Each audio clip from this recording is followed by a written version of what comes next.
de verdade. Sim, senhor, mulher brasileira é feita de amor. Olá, os internautas do programa AltV Mulher.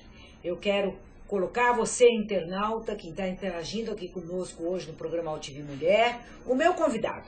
O meu convidado é um especialista em hipnose clínica e ele está aqui conosco. Bom, vocês da AltV já o conhecem, que é o Dr. Nelson Vilhena Granado. Que bom ter o senhor aqui no programa. Sou eu quem agradeço, não é a primeira vez que estamos aqui falando de temas variados e hoje o tema, dentro do assunto hipnose, queremos falar sobre reprogramação neurocomportamental, que eu vou chamar também de reprogramação neurodimensional. E a explicação disso, se nos for possível, podemos destacar hoje por que neuro, por que dimensional e por que reprogramação. Eu quero aqui cumprimentar todos os nossos internautas que já estão interagindo conosco com o programa AltV Mulher. Doutor Nelson, hoje a exigência do dia a dia é muito grande, não só para os homens, em especial para as mulheres. A gente sabe o quanto a mulher tem a dupla, a tripla jornada de trabalho e há estudos científicos hoje que as mulheres se estressam mais, elas ficam mais angustiadas e não só com doença, como também muitas indo para o óbito. Eu gostaria que o senhor nos colocasse um pouco como lidar, como trabalhar com essas questões para não chegar a essa gravidade da falência ou de uma doença crônica que está hoje muito presente na vida dos homens e das mulheres da nossa sociedade contemporânea. Pegando um aspecto bastante amplo da sua pergunta, não só as mulheres, mas todos, lógico, no mundo de competitividade, no mundo cheio de estímulos, de exigências, veja só, todos nós temos uma história de vida.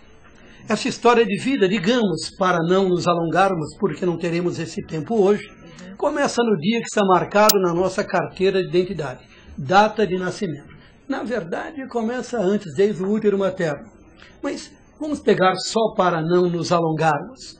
A partir desse momento que nós nascemos, nós somos bombardeados por estímulos que recebemos a partir do tato, visão, paladar, olfato e audição, que são registrados nos nossos circuitos neurais.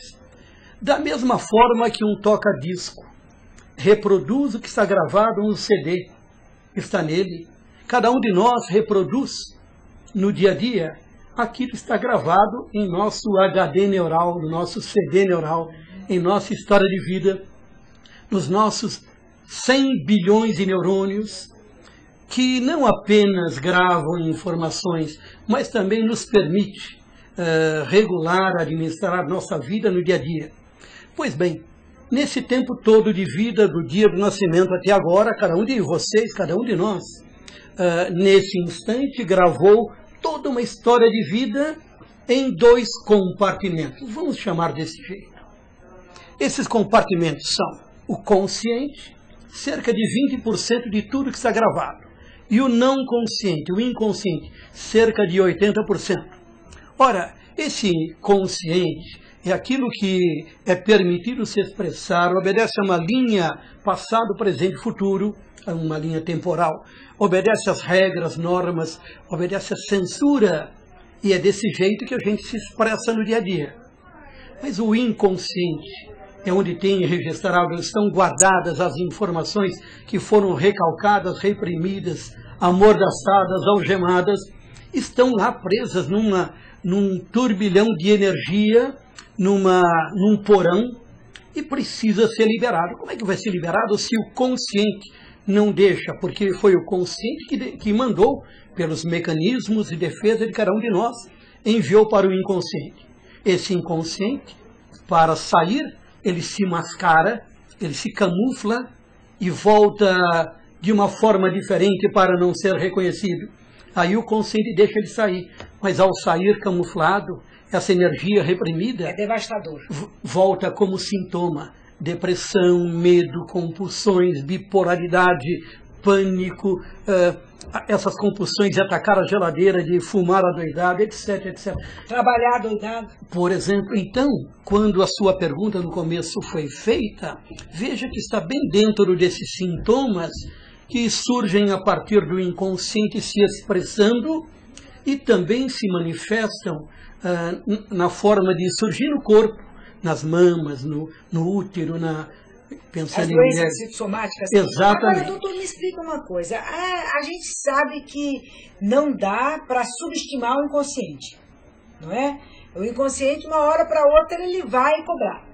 Ele vai apresentar fatura, não é? Por que as pessoas têm tanta resistência, tanta dificuldade em tratar o inconsciente? De onde vem esse medo? Veja, o inconsciente, ele se expressa em cada momento. Nos gestos, nas atitudes, nos pensamentos, nas ações,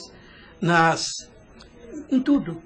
Do homem, do ser humano, o inconsciente está surgindo também de um modo camuflado, porque ele não pode surgir, não pode aparecer do jeito que ele foi reprimido.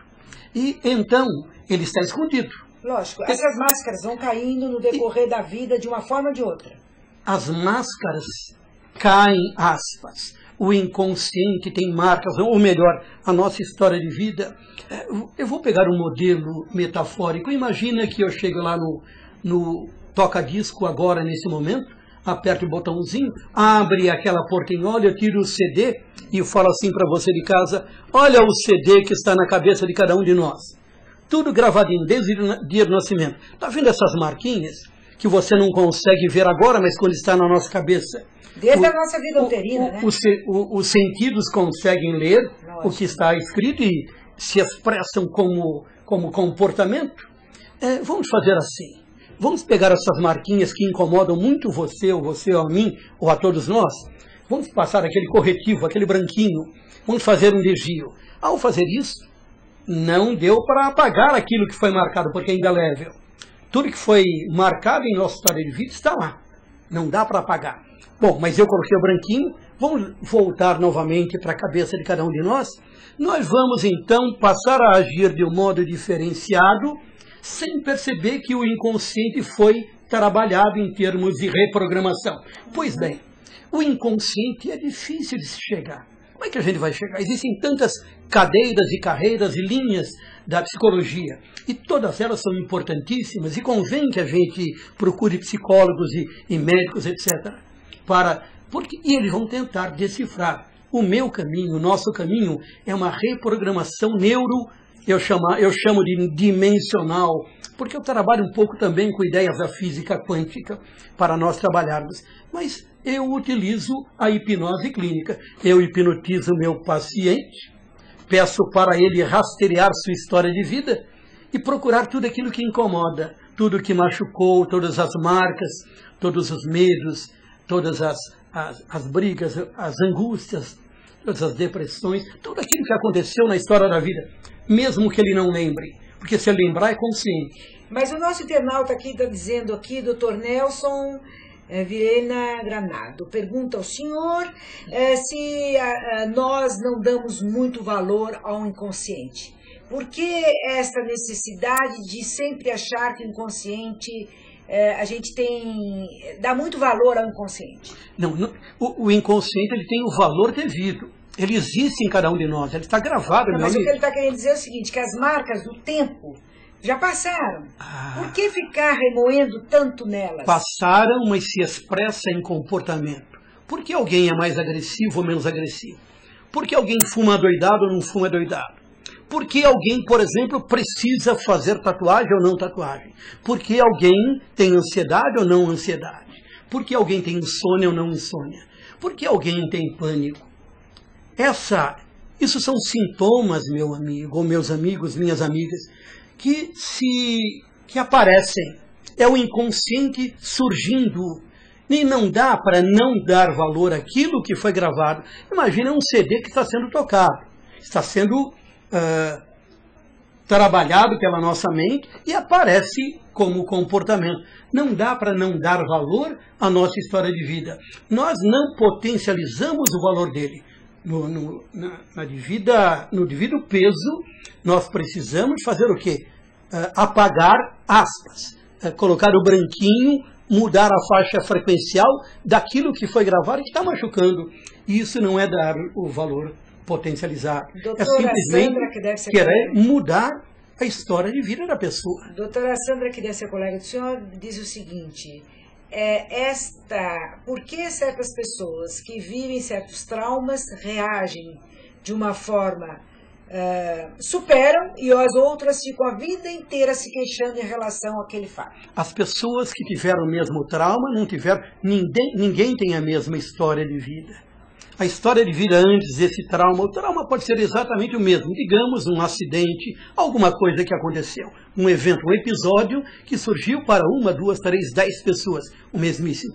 Mas cada um deles tem uma história de vida diferente. Como é que foi a fase oral, a fase anal, a fase fálica, as fases anteriores de cada um? O que aconteceu com cada um? Nós temos as nossas músicas que estão expressas, estão gravadas, e a gente simplesmente reproduz.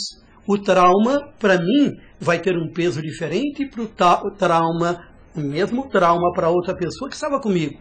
Porque a história de cada um dele é muito diferente, ele tem outras marcas, e são essas marcas que também se expressam no dia a dia.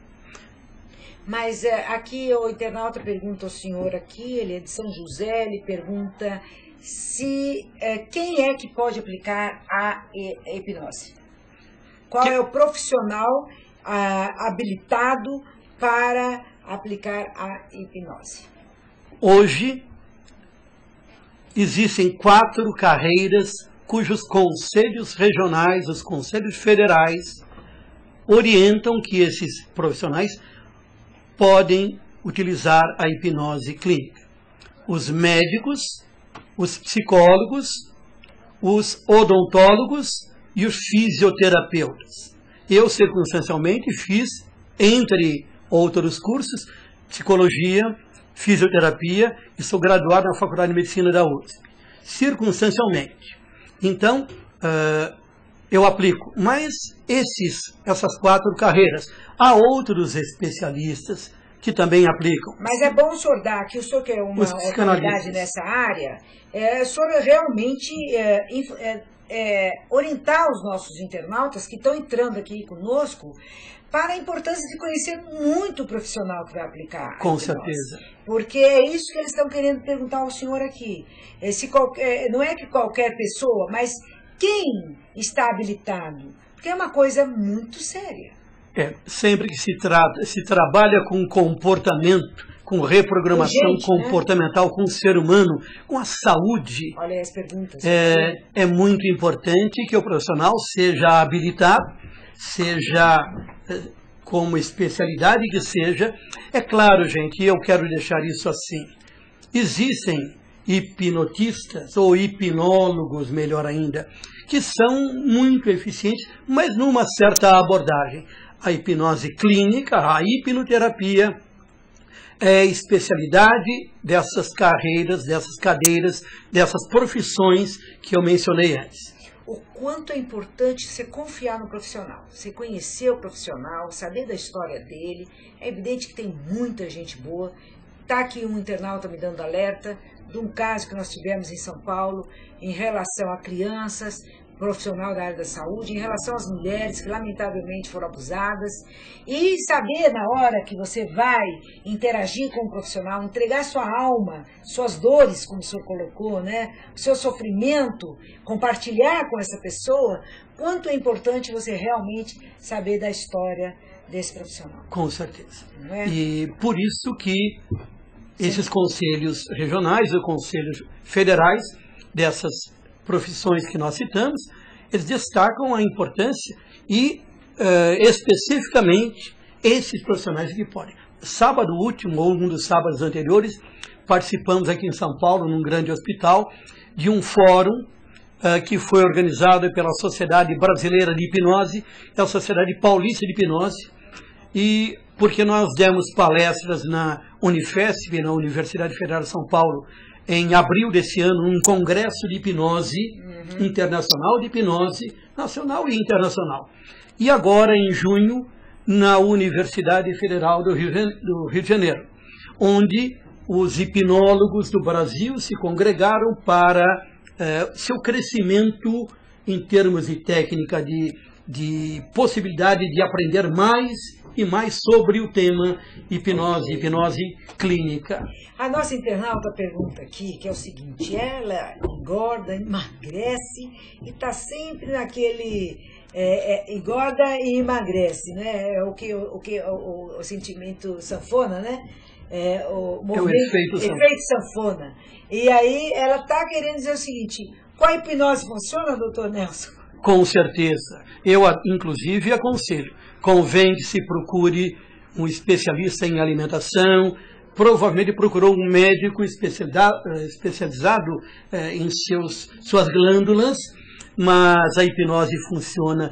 Eu tenho casos incríveis, não é o caso para contarmos aqui, pessoais ligados ao nosso consultório, porque a gente atende não apenas em São Paulo.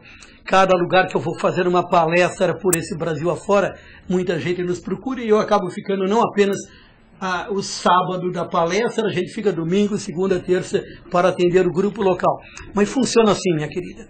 Funciona, mas é claro, nunca é uma sessão, é um tratamento. E é um tratamento por quê? Porque certamente você, digamos, adquiriu esse sintoma, repito, em função das marcas que aconteceram em sua história de vida. E essas marcas devem ser mudadas. Não dá para apagar, mas elas podem ser reprogramadas para, a partir do momento que você está sendo tratada, começar a mudar comportamentos, tendo novas programações de vida. É esse o caminho. Agora, doutor Nelson, nosso internauta pergunta aqui de Carapicuíba: se o reprogramar é preciso reprogramar sempre sendo auxiliado por um profissional da área da saúde, ou a pessoa tem a maturidade para reprogramar sem esse auxílio, essa ajuda? Eu estou vendendo aspas, vendendo meu peixe, estou falando da reprogramação neurocomportamental, neurodimensional, onde eu utilizo a hipnose clínica, eu hipnotizo para reprogramar o paciente. E a minha sessão, por exemplo, demora 1h30, 2 horas, eventualmente mais. Numa sessão, eu coloco diversas informações. Quando ele sair do consultório, no dia a dia, depois de 1, 2 semanas, e ele vai voltar depois, mas ele já sai diferente. Além de... Já sai tocado. Já sai tocado, com certeza. Ele já sai com algumas sugestões pós-hipnóticas que vão fazer com que seu comportamento seja diferente daquele que chegou. Mas, além disso, ele ganha uma tarefinha para casa. Qual é a tarefa? Eu coloco nessa tarefinha de casa, por exemplo, algumas frases para ele dizer algumas vezes no dia, de manhã, à tarde e à noite, antes de dormir. Umas frases próprias. Imagina, por exemplo, que ele fale... Então, só por favor, dê umas frases aqui para essa nossa internauta que disse que vive o efeito sanfona. Quais são as frases que ela deve ter na hora da compulsividade? Eu gostaria de conversar pessoalmente com ela, mas, por exemplo, imagina que você coloque: eu sou admirada, a partir de hoje estou ficando cada vez mais esbelta, mais elegante, e toda vez que eu tiver vontade de atacar a geladeira, por exemplo, eu não sei a história dela, eu vou beber um copo de água que é saudável, cristalino, que vai fazer meus rins funcionar muito melhor, minha pele ficar mais bonita. E no dia a dia, a partir do momento que ela falar, por exemplo, isso, eu falei um pedacinho desse mantra, com certeza ela vai perceber algo muito valioso surgindo em sua vida, que é a melhora de autoestima, porque ela vai perder peso adequadamente, não é ficar magrela, não é isto, e então ela vai começar a melhorar a autoestima, e quando a gente cresce um pouquinho na autoestima, a gente percebe que cada um de nós pode ser vencedor, com certeza. Doutor Nelson, então é uma transferência ou o senhor supera aquele problema mesmo? Porque o que eu entendi, na hora de eu abrir, comer uma caixa de chocolate, eu vou para uma coisa mais saudável, uma fruta, uma água, como o senhor acabou de falar. Mas eu resolvo o problema ou eu estou transferindo esse problema? Veja, para eu dar o mantra, essa frase, e que eu falei agora porque a internauta perguntou, mas eu vou falar, primeiro eu vou fazê-la entrar num sono terapêutico agradável, num relaxamento mais profundo, num transe hipnótico consciente, e então, nesse momento, quando ela estiver nesse transe consciente, eu vou colocar as reprogramações para ela compreender que na vida dela, ela realmente vai superar aquelas marcas do passado. Porque eu vou pegar essas marcas, melhor eu não, nós vamos retirar da sua história de vida, colocar aquele branquinho, aquele corretor, e vamos voltar com essa informação, com as energias, com os arquivos que foram gravados, vamos voltar para o seu sistema oscilante neural, para não mais incomodar como antes. E então, ela vai entender o mantra, se precisa. Porque não precisa do mantra. O mantra é um reforço de casa. O que ela precisa é ter em sua história de vida alterado, reprogramado, aquilo que foi marcado de um modo não adequado em seu passado. É uma reprogramação. Com certeza, é uma reprogramação. É como se fôssemos pegar num computador, no seu notebook, pegar e colocar um novo programa para ser rodado. Você não quer que aquele outro continue rodando. O que eu vou fazer? Eu vou colocar na lixeira. Não vou apagar, vou pôr na lixeira. Quando eu coloco um novo programa por meio de um pendrive, por meio de um disquinho, por meio da internet, eu estou colocando um novo programa que vai substituir aquele outro que incomodava muito. Então, por isso é uma reprogramação. Agora, doutora, aqui está uma internauta perguntando que quando ela tem, por exemplo, dor de cabeça, ela vai procura um profissional, se ela tem uma outra doença, ela procura.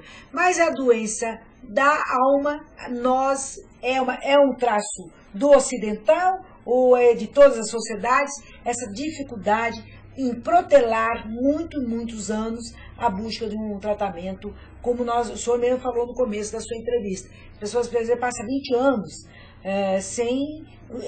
escondendo, camuflando aquelas questões, e um dia ou outro ela se pega vítima do seu próprio inconsciente. Veja só, não é só do ocidental, no mundo todo acontece isso. Em qualquer lugar do mundo, por mais, eu coloco aspas, espiritualizado, por mais zen que seja, acontece com todo mundo. O que nós fazemos nessa programação é colocar esse programa para que a pessoa consiga enxergar a sua fisicalidade. Mas tem uma coisa que não vai dar para nós falarmos mais profundamente. Não é apenas na fisicalidade. Por isso que eu chamo de reprogramação neurodimensional. Ela é multidimensional. Será que o ser humano, ele é apenas o corpo físico de cada um de nós nesse momento? Será que existe espírito? Eu não quero discutir isso agora, mas um dia talvez tenhamos que falar.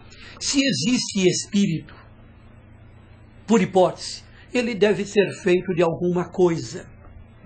Eu estou pensando em termos de uma mente racional, científica, e se é feito de alguma coisa, essa alguma coisa ela vai poder ser pesquisada.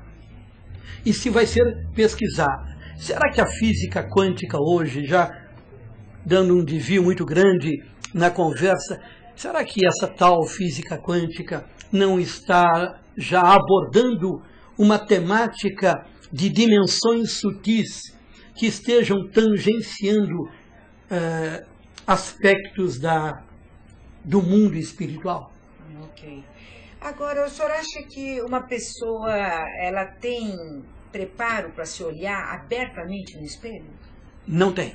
E é tão difícil uma pessoa olhar para si, mas ela é muito mais fácil para ela olhar para os outros. Por que isso? Isso é um traço de uma personalidade? O que acontece? É traço de personalidade, traço de criação, traço de cultura, traço de sua história de vida. Duas pessoas, dois irmãos gêmeos univitelinos, por hipótese, separados no momento do nascimento. Um vai ser criado, ou 1, 2 ou 3 gêmeos idênticos, clones, univitelinos, vão ser criados por famílias diferentes. Imagina que um deles seja criado aqui em São Paulo, ou num lugar da cidade de São Paulo, onde estamos agora. Um vai ser criado, digamos, na Namíbia, numa tribo lá no meio, num lugar da África, por exemplo. Será que depois de alguns anos, 20, 25, 30, 40, 50 anos, eles vão torcer para o mesmo time de futebol? Eles vão ter as mesmas tatuagens, vão falar o mesmo idioma, vão ser da mesma religião? Ou vão ser totalmente diferentes em função da sua história de vida? A sua história de vida, de cada um de nós, ela é marcante no nosso comportamento, em nossa psique, no nosso dia a dia. Certamente eles têm genes iguais, idênticos, mas eles têm comportamentos diferentes. Será que eles vão olhar no espelho do mesmo modo? É claro que não. Então é o meio que faz a pessoa? Com certeza o meio também faz. Também faz, mas eu acho que tem certos traços que são da Por isso a multidimensionalidade. Né? Por isso eu falei que existem temas que deverão ser abordados, e isso a gente fala quando dá palestra. Uma vez eu fui dar uma palestra em Itajaí, lá em Santa Catarina, era para ser uma palestra de 1 hora, 9 horas depois a gente estava falando sobre a temática ciência e espiritualidade. Porque quando falamos agora da física quântica, da quântica, nós poderíamos imaginar hoje, para o homem, o ser humano que está me vendo agora, na minha frente, aí em sua casa, ou aqui diante de mim, ou quem está aqui no estúdio, será que o ser humano que está aí é só a matéria densa? Eu posso pegar diversos modelos que mais cedo ou mais tarde vão ser levados para o mundo acadêmico para serem pesquisados. Um deles seria o corpo físico, o espírito e um grudado no outro. É um modelo, é uma ideia. Tem gente que poderia pensar assim, não, é o corpo físico, um corpo espiritual e entre os dois uma estrutura sutil que liga os dois, que eu poderia chamar de perispírito, numa linguagem do Kardec. Eu poderia pensar num outro modelo físico, digamos, algo muito sutil, não importa o nome, eu vou chamar de espírito agora, porque está dentro de nossa formação de um modo geral. E aqui, o que eu chamei de perispírito, eu vou fatiar com outros nomes, com o nome de corpo etérico, corpo astral em nível 1, 2, 3 e 4, 5, 6, 7, corpo mental inferior, corpo mental superior, corpo causal com vários compartimentos. E eu poderia pensar ainda em corpo físico, corpo emocional, corpo mental, corpo espiritual. Poderia pensar ainda em físico, realidade física, realidade quântica e uma realidade não local. E isto é muito interessante. Pois é. Então eu quero agradecer muito aos nossos internautas. Vejam que há necessidade de outras entrevistas para aprofundar essa temática, mas fica aqui a mensagem. O quanto é importante você se conhecer. O quanto é importante, antes de você se relacionar com qualquer pessoa, com a sua comunidade, com o seu local de trabalho, se conheça, se respeite, se ame, porque assim, com certeza, você será mais tolerante, mais respeitoso e estará, com certeza, colaborando para todos e todas da nossa sociedade. Com certeza. Eu deixo a todos um abraço fraterno, com ternura e com muita amizade, com muita garra, muita vontade. Estamos juntos. Estou às ordens, sempre. Muito obrigada, Dr. Nelson Vilhena Granado, especialista em hipnose e que vai voltar outras vezes aqui ao programa AltV Mulher, que você já conhece de outras entrevistas. Mulher de verdade, sim senhor, mulher brasileira é feita de amor. Mulher de verdade, sim senhor, mulher brasileira é feita de amor. Voltamos com o programa AltV Mulher. Agora um tema super gostoso de ser discutido com você, internauta, que é o teatro do oprimido. Nada melhor do que discutir o teatro do oprimido com uma especialista, uma pesquisadora, que está comigo, que bom tê-la aqui, Yara Toscano. Tudo bem? Tudo bem, você, como é que tá? Tudo jóia, estamos muito bem com o trabalho, já há muitos anos, né? Eu trabalhei muitos anos com Augusto Boal e achei interessante quando eu dei uma pesquisada no programa, porque eu comecei a trabalhar dentro das penitenciárias com mulheres, fui capacitada por mulheres do Centro de Teatro do Oprimido, que o Boal era diretor, e na época eu era uma multiplicadora, né, uma coringa, que nem eles chamam no Teatro do Oprimido, a pessoa que dá as oficinas, que coordena a plateia, junto com os atores, e dentro das penitenciárias na época, há muitos anos atrás, a gente discutia, a gente estava querendo discutir um pouco a questão da visita íntima para mulheres e a questão da maternidade. Polêmico, né? Lamentavelmente, né? Polêmico. Mas me conta aqui, o Boal é um ídolo, né? É uma referência, ele revolucionou na sua comunicação, né? Na sua forma de trabalhar no teatro. E aí eu queria saber como ele lidou com a questão de gênero. Como que aparece na obra de Boal a questão de gênero? Então, no Teatro do Oprimido e o Augusto Boal, a escuta daquele grupo, daquela comunidade é muito importante. Então, o Boal, ele ia para vários locais, ele trabalhou em vários países do mundo, o Teatro do Oprimido está em 70 países, e em muitos desses locais a questão de gênero aparecia muito forte, né? A questão da opressão da mulher na sociedade, né? Antigamente, né? E atualmente também, como é que anda. Então, ele teve várias inserções onde ele trabalhou com grupos dentro das mulheres dentro das prisões, ele trabalhou com as mulheres de um grupo de empregadas domésticas no Rio de Janeiro, que foi muito interessante, que fez Teatro do Oprimido, e ele tem um texto belíssimo onde diz que foi a primeira vez quando ela foi apresentar num festival de teatro, ela chorando muito, ele vai lá perguntar para ela o que está acontecendo, você deveria estar feliz, você está aqui num lugar, todo mundo te vendo, né? Ela falou exatamente por isso, porque foi a primeira vez que eu me olhei no espelho. Mas como assim eu me olho tudo no espelho, todo dia, como é que é essa história? Mas foi a primeira vez que eu me olhei no espelho e sabe o que eu vi? Eu vi uma mulher. Porque a empregada doméstica é aquela pessoa que tem que ficar invisível, né? Ela tem que não aparecer. Então esse é um outro grupo, o grupo das mulheres nas prisões. Em Paris ele trabalhou também com um grupo de mulheres. É muito emocionante essa passagem. Essa passagem, para nós que estamos aqui no AltV, que é um programa de rede internacional de mulheres, mulheres que lutam no seu cotidiano, nas reservas indígenas, nos quilombos, nas indústrias. Na Índia, muitas mulheres que fazem multiplicadoras de Teatro do Oprimido, são a maioria mulheres, e é super bonito que elas vão vestindo aqueles saris, né, e aplicando a metodologia. E nas prisões foi muito emocionante, porque as mulheres, elas queriam debater a questão da adoção dos filhos delas. As mulheres, quando iam grávidas para as prisões, não tinham um local próprio para elas poderem ficar com seus filhos. Então elas montaram uma peça para discutir essa questão. O que faz com o filho? Fica numa adoção temporária enquanto elas estão presas? Como é que tem esse cuidado materno? Como é que ela amamenta? Mas, Yara, eu quero voltar um pouco. Não, tudo bem, vamos lá. Eu fiquei muito emocionada quando você disse, você marcou essa passagem de quando a mulher que é oprimida, quando é subjugada, quando ela é violentada, ela é desrespeitada, ela é uma coisa, né? Ela não é uma mulher.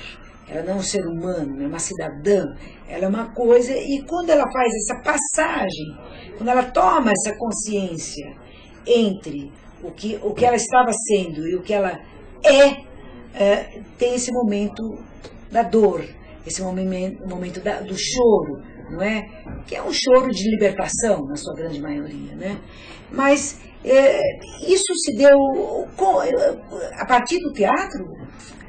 O que acontece com o Teatro do Oprimido é que, na verdade, as mulheres, quando elas estão juntas para debater os seus conflitos, primeiro que ele vai lidar com o conflito. O Teatro do Oprimido lida com os conflitos. A gente não mascara o conflito. Ele precisa aparecer para que ele possa ser pensado coletivamente. Então, as mulheres, quando elas estão construindo as suas peças, elas lembram de histórias que elas vivenciaram. Elas falam de histórias? Elas falam. As peças são construídas em cima das histórias reais de vida. É como o Paulo Freire também. Exatamente. método. Exatamente. O teatro do oprimido, na verdade, o Boal tem muita influência também da pedagogia do oprimido. Agora, elas demoram muito para expor as suas feridas? Muitas vezes ela expõe as feridas da vizinha. Sempre tem um nome, sempre né? tem alguém, a minha amiga, mas aos poucos na confiança do grupo, porque o teatro do oprimido é uma metodologia de confiança, de solidariedade. Você sabe, Yara, que eu te pergunto, porque eu quando tinha um programa de rádio, era Palavra de Mulher, sempre me ligava, a minha vizinha apanha, a minha vizinha tem problemas no relacionamento sexual, sempre era a vizinha ou um parente. Nunca era aquela pessoa que estava vivendo drama. Isso se passaram anos, né? Hoje não. Hoje, por exemplo, você pega um internauta aqui da UTV, lógico que é uma rede global de internet, nem sempre o perfil é o que bate com a pessoa, mas ele já se expõe, e no rádio a gente já vê, olha, o meu marido me fez isso, o meu filho me desrespeitou, não é? Então você já vê um empoderamento da mulher, você já vê uma emancipação da mulher, você já vê que ela começa a lidar com menos resistência do que ela tinha há uns 10, 20 anos atrás. Com certeza. Agora, o teatro do oprimido tem uma coisa muito especial, é que ela não vai lidar com isso somente racionalmente. Ela vai lidar com seus problemas sensivelmente, né? Então, o teatro do oprimido, ele empodera, na verdade, a mulher como produtora da sua história, produtora da sua cultura, uma mulher que sente também e que o processo que ela passa ao longo do teatro, antes de construir a sua peça, é muito fortalecedor. Não só fortalecedor pessoalmente, como fortalece, inclusive, as relações e os vínculos com aquele grupo de mulheres. E isso empodera, isso faz com que ela crie confiança. Em Guarulhos a gente tinha uma senhora mesmo, os seus 60 e poucos anos, que sofreu violência doméstica durante muitos anos. Ela vai procurar um posto de saúde, e nesse posto de saúde ela começa a fazer teatro do oprimido num projeto que o CTO tinha na saúde mental, e eu era coordenadora. E ela diz, depois do processo de teatro do oprimido, que ela começou a botar limites na sua casa. Não só limites para a questão da violência, mas dizer, meu filho, agora eu não posso te atender mais, agora eu não posso cozinhar para você, agora eu vou para o meu teatro, que eu estou lidando com questões fundamentais para mim. Ela transformou a vida dela, isso, né? eu acho, eu quero que você volte nessa questão, que eu acho tão difícil a mulher pôr limite. Eu acho tão difícil a mulher negociar a camisinha na relação a dois. Com certeza. Não é? Principalmente as mulheres que têm uma relação estável. Elas não rompem com o silêncio, Yara. Elas não conseguem dialogar com seus parceiros. Talvez a nova geração, sim. Essa geração que está com 20, 18 anos, talvez sim. Mas as gerações anteriores, eu vi casos de mulheres que os seus parceiros eram portadores do vírus do HIV, que elas não tinham coragem de negociar. Então, mas no teatro é super interessante. A gente fez um projeto muitos anos também dentro das penitenciárias de prevenção da ST/AIDS. Sim. E no projeto de teatro do oprimido acontece uma coisa muito importante, que é o ensaio para a vida real. Elas têm a oportunidade de ensaiar alternativas de negociar a camisinha, de ensaiar alternativas de poder batalhar por aquilo que precisa, pelo aquilo que ela quer transformar no mundo, né? Então é super importante, acho que não só pra gente, né, poder se entender como mulher, se entender no mundo, nas relações, mas poder ensaiar alternativas para a vida real, né? Como eu negocio essa camisinha? Como é que eu vou sair dessa situação de violência doméstica com meu parceiro, procurando ajuda talvez de uma outra colega, que são os meus aliados? Então, no teatro do oprimido a gente faz teatro, mas o teatro não fica a portas fechadas. Ele é um ensaio para a vida real.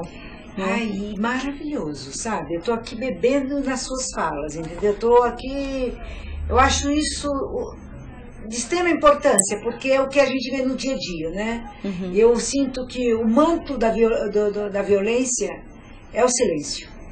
E o teatro faz você falar.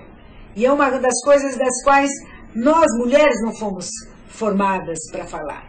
E se a gente fala, não há respeito da nossa fala. E o teatro do oprimido é desqualificada a nossa fala. Exatamente. É como se fosse, não é à toa que fala, a mulher fala muito, mas não fala nada. Não é? Então, esse empoderamento do poder da fala é de extrema importância, né? Porque eu vi mulheres que quando foram negociar o uso da camisinha com seu parceiro, elas foram espancadas. Eu trabalhei um tempão dentro de abrigos, né, no ABC, de abrigos que protegiam mulheres vítimas de violência doméstica. Então era tão interessante o processo, porque assim, elas queriam falar para o mundo, mas elas também não poderiam aparecer, porque os maridos poderiam identificar onde elas estavam e ir atrás delas. Então, era uma segunda violência, de além de estar abrigada, ela queria fazer o teatro, mostrar e divulgar, e ela não poderia aparecer. Nesse projeto que a gente está, chamado Torquemada, tem uma mãe, que foi uma polêmica para o grupo, né? Uma mãe... Mas peraí, explica um pouco, nós estamos na rede internacional. Então, vamos lá. O que é o Torquemada. Torquemada. Então, o Torquemada, ele é um projeto que ele é financiado pelo Ministério da Justiça no projeto Marcas da Memória, da Comissão de Anistia. Parabéns, aí, ótimo. Então, a Comissão de Anistia tem esse projeto Marcas da Memória, onde tem vários, inclusive, filmes, exposições, e o projeto Torquemada é um espetáculo de teatro, que é a mudança de cena da qual eu faço parte, o grupo de teatro do Oprimido da Garoa. Então, nesse espetáculo, ele é inspirado num texto do Augusto Boal. Ele é inspirado num texto chamado Torquemada, que ele escreveu quando ele estava preso durante o regime militar na prisão Tiradentes. Aqui na cidade de São Paulo. Na cidade de São Paulo. E a gente fez um gancho para os dias de hoje. O que hoje a gente tem de resquício? E a gente pega o gancho da questão da polícia militar. Então, durante o espetáculo, tem uma mãe que perde, né, o seu filho, e a gente abre para os espectadores poderem entrar no lugar dessa mãe e ver como que essa mãe poderia tanto ter feito alguma coisa antes, como ter atuado depois do que aconteceu para conseguir garantir os seus direitos. Então a gente tem várias mulheres hoje que estão em rede com a gente, as Mães de Maio, que discute exatamente isso, as Mulheres da Paz, né? Como que as mulheres em grupo podem compartilhar saberes, construir caminhos para a desopressão da mulher, da mãe, na atualidade, e é o que tem sido feito também no projeto Marcas da Memória, com mulheres anistiadas, mulheres de desaparecidos e filhos e filhas também. É importante colocar que nós estamos aqui numa rede internacional, que o Brasil viveu uma dura ditadura, como o Chile, como a Argentina, como outros países, não é? E nesta ditadura do Brasil, nós perdemos muitas mulheres, foram desaparecidas, outras mortas, outras presas, inclusive a nossa própria presidente da República também. E eu acho que quanto mais falar disso é pouco numa sociedade que quer realmente fortalecer a democracia. Mas quando você, Yara, estava me colocando, para que as mães pudessem ter uma relação diferenciada com seus filhos, eu tenho um pouco de preocupação quando coloca total responsabilidade nessa mãe. Ah, né? Com certeza. Então, isso foi uma grande discussão. A culpa é da mulher por o seu filho ter sido desaparecido, ou torturado, ou morto, ou preso. Não, a gente tem que dar a devida medida para essa questão, que vem de um sistema arbitrário, não é? E que às vezes, coitada, a mulher acha que a culpa é dela, é da família, é do meio do seu filho, e é muito além disso, né? Mas o que a gente quer mostrar, inclusive com o Teatro do Oprimido, é a luta desta mulher. Né? É a luta desta mulher para transformar aquilo que ela vive, transformar a realidade. Então essa mãe que não pode ser culpabilizada, né? Mas que sofre essa opressão, porque é muito duro a gente pesquisar uma mãe de periferia, como que funciona a cabeça da mãe da periferia. A gente teve vários embates no grupo. Essa mãe é uma mãe formada, é uma mãe que está na luta, né? A ideia do Teatro do Oprimido é devolver, né, ao oprimido essa capacidade de luta. A gente não está lidando com um deprimido, com aquele que não luta, mas com aquele que luta para transformar a realidade. Então o que a gente discutiu. E a mulher tem uma força para lutar em defesa dos seus filhos que ninguém tem, né? Ela pode ser da periferia, ela pode ser da classe média, classe alta, não importa. É mãe, é mulher, ela vai mesmo, às vezes ela não tem nem noção da caminhada do seu filho, ela se entrega para aquela luta, para aquela defesa, né? E é muito interessante quando você tem uma plateia mista de mulheres, né? Mulheres de classe média, mulheres, né, em situação socioeconômica mais prejudicada, né? E a gente consegue instaurar esse debate, né, sobre essa mulher. É o que me interessa particularmente nesse espetáculo Torquemada, maravilhoso, que vai estar circulando agora. A gente está indo para Belo Horizonte, né? Agora às 5 e 6, no Teatro Marília, e logo em seguida para Brasília, na UNB. Toda a divulgação, né, tá no site, não sei se eu posso divulgar o site, que é o www.mudancadecena.org.br. Repita, por favor, porque lotou minha caixa quando você entrou e eu estou tentando recuperar. Eu vou pedir para o pessoal me ajudar aqui. Então, por isso que eu não estou colocando. Então, qual é o site, por favor? Então, o site é www.mudancadecena.org.br. A gente está divulgando sempre esse espetáculo. Quantos em cena? Quantos encenam na peça? A gente tem, acho que, 7 atores na peça e toda a equipe de produção. Trata da questão da mulher.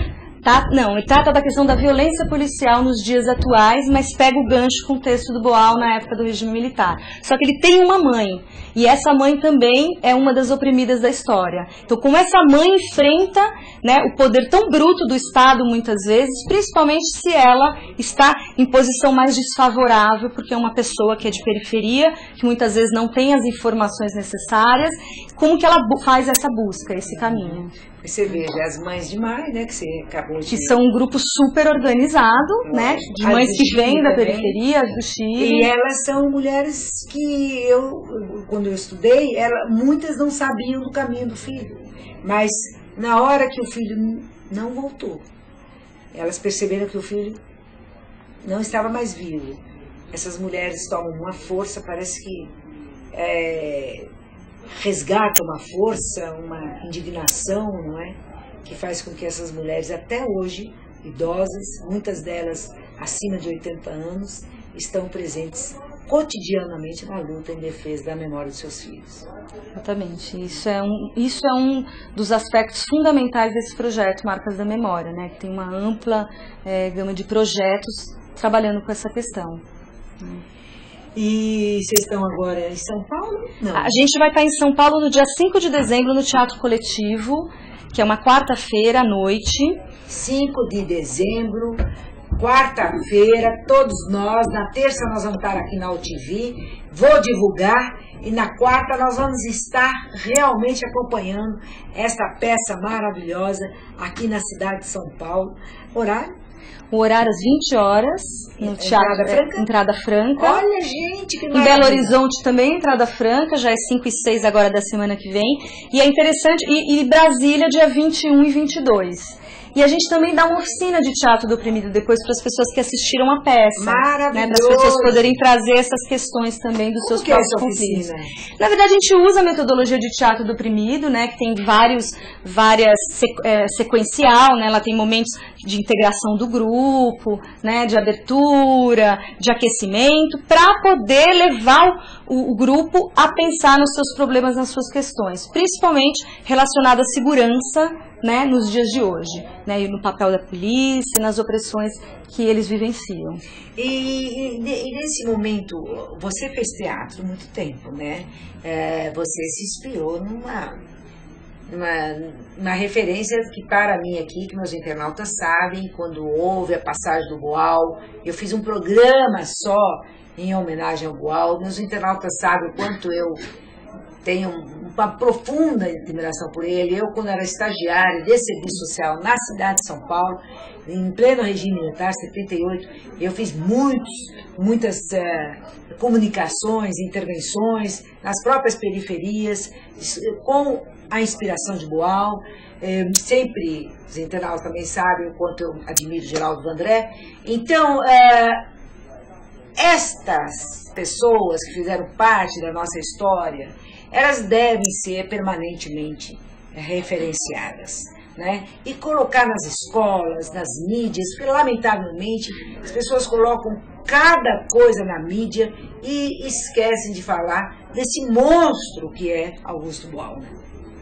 Com certeza. O Boal diz muitas vezes que a gente vê na mídia que tem, né, uma invasão do nosso cérebro, né, que deixa a gente meio adormecido, né, que a função um pouco do teatro do oprimido é isso, vamos acordar, né, o que a gente quer discutir e que caminho a gente quer seguir para transformar, né, o que não tá bom, o que está massacrando a gente, o que entristece a gente, né, o que deixa a gente não podendo produzir aquilo que a gente é capaz, né. Yara, eu estou aqui com meus internautas interagindo e eu tenho vários entrando aqui. Uma das minhas preocupações é com a terceira idade. Quanto à terceira idade fica muito isolada, ela fica, principalmente com essa violência que você acabou de citar aqui em São Paulo, nessas grandes cidades, ela acaba ficando dentro de casa, principalmente num apartamento. Em todos os prédios da cidade de São Paulo tem salão de festa, tem um espaço de convivência, não é? E muitas pessoas hoje estão na terceira idade, estão com 80, 90 anos de idade, e não tiveram, ou não quiseram, não conheceram essa história, né? Não é de se pensar num projeto porque Augusto Boal tem essa coisa de boa, né? Você vai no lugar, cria a mensagem e vai embora, né? Pelo menos nós fazíamos isso na minha época de 78. Agora, você acha que não poderia se pensar num projeto nada muito duradouro, porém que pudesse atingir, porque num prédio hoje, a maioria, se vai ter quase 40% a 50% das pessoas são idosas, não é? E não é uma linguagem só para o idoso, mas é uma linguagem de memória, de resgate, para todos e todas na nossa cidade. A gente já trabalhou com idosos numa periferia de São Paulo, na Zona Norte. E foi lindíssima a história que a senhora contou, que ela, na verdade, tinha a própria casa, a casa era dela, e a filha morava lá, trouxe o marido, trouxe os filhos, e em determinado momento ela virou inquilina, e quase que ela foi expulsa. Exatamente, hóspede. Quase ela foi expulsa da casa. Então a peça de espetáculo teatral era isso. E aí ele circulou naquela comunidade. Então as idosas vinham, procuravam, queriam fazer teatro. Maravilhoso. Yara, eu tive aqui, sentada com você aqui, uma idosa que me colocou que ela também era dona da casa, ela que construiu com seu parceiro a casa, ela que planejou tudo na casa, e quando ela ficou com certa idade, a filha veio morar com os filhos, com os netos, e ela foi para o quarto do fundo. Né? Enquanto nós tivermos essa mentalidade de lidar com os nossos idosos com o quartinho do fundo, gente, não há coisa mais dramática, mais humilhante, mais desrespeitosa com uma pessoa que se ama. Agora imagina só que beleza se os idosos oprimidos dessa forma fossem tão fortalecidos para conseguir lutar, conhecer as leis de proteção do idoso, procurar outros grupos para se fortalecer. É um pouco isso que a gente faz no teatro, botar os idosos em contato, fazer com que um fortaleça o outro, ensaiar essas alternativas para que ele não vá a ser o inquilino no quartinho do fundo. Se submeter a isso. Se submeter porque a isso. Ele não trabalhou com ele naquele momento que ele devia ter trabalhado, mas sempre tem. E porque às vezes as coisas parecem natural, eu tô velho mesmo, vou lá pro quartinho do fundo, né? Ele aceita, né? E aí ele vai vendo que, existem famílias diferentes, ele vai conhecendo outras possibilidades que causam menos sofrimento. E eu sempre digo aqui no programa ONTV Mulher, todo idoso e idosa tem que ter debaixo, na bolsa, no bolso, onde for, o Estatuto do Idoso, para ele não permitir que ele seja desrespeitado. Mas dentro de casa, na sua grande maioria, ele se submete, e ainda ele, na sua grande maioria, é o provedor do orçamento. E é interessante, né? Porque parece que a gente faz teatro, e a gente só faz técnica de teatro, só apresenta a plateia, apresenta para as plateias, e ensaia o corpo e tal. Não, a gente estuda muito. Então a gente tem que estudar as leis, né? Quando a gente está trabalhando, por exemplo, com infância e adolescência, tem um outro projeto da Mudança de Cena que eu faço parte, que trabalha lá em Minas Gerais. Com Estatuto da Criança e do Adolescente. E trabalha, estuda o estatuto, vai no CREAS, vai conhecer o Conselho Tutelar, vai entrevistar, saber os seus direitos, seus deveres, a situação da escola. Então a gente estuda muito isso junto com eles, isso faz parte da pesquisa do teatro. Olha, Yara, eu acho que eu passaria horas conversando com você, não só eu, como meus internautas que interagindo, disseram que maravilhosa entrevista que foi essa, né? Porque toca a gente, né? como é bom, né, a gente realmente mudar, alterar as relações de dominação, de desrespeito, de intolerância, não é? E trazer o que é natural no ser humano, né, na condição humana, principalmente para a mulher, que é a questão da emancipação feminina, né? A gente quer umas mulheres fortes, mulheres livres, mulheres, né, simplesmente mulheres, mas que não seja uma coisa e nem seja uma parte do homem, né? Mas sim que possa se integrar com o homem. Hoje nós temos tantas mulheres interessantes no Brasil, né? Mas a gente quer, não é só o topo da pirâmide, né? Lá nós temos uma presidenta maravilhosa, mas nós queremos que a base da pirâmide, realmente todas as mulheres tenham o poder de fala. E isso é um grande trabalho, né? Uma grande luta constante de pensar, se repensar, refletir. Esse é o trabalho que a gente faz, né? Se olhar, né? Se amar. Maravilha. Yara, eu quero desejar a você sucesso e eu quero que você divulgue mais uma vez as datas antes de que nós tenhamos que encerrar e que você volte outras vezes ao programa Hoje de Mulher. Tá bom, obrigada. Toda a divulgação pode achar no www.mudancadecena.org.br. A gente vai estar semana que vem, 5 e 6, em Belo Horizonte, no Teatro Marília, no período da noite. Na sequência, em Brasília, na UNB, que também vamos divulgar no site brevemente, e depois em São Paulo, no dia 5 de dezembro. Então, UNB, o pessoal da UNB, lá que tem um núcleo de mulheres maravilhosas, que estudam, que tem pesquisas que são extremamente importantes, e não é só a questão da mulher, não é? Como você colocou, é essa conjuntura que nós vivemos, lamentavelmente, que nos aprisiona, que nos leva a um estresse, não é? A uma insegurança. Quem é a mãe que hoje dorme sossegada enquanto seu filho não chega? Exatamente. Né? Uhum. Então, esses temas a gente tem que começar a trabalhar com ele para ele não nos imobilizar, mas para saber como nós possamos enfrentá-lo coletivamente. Yara, obrigada mais uma vez. Volte sempre ao programa UTV Mulher. E a você, internauta, que interagiu conosco aqui no decorrer desta 1 hora do programa UTV Mulher, obrigada e até o próximo programa UTV Mulher. Mulher de verdade, sim senhor, mulher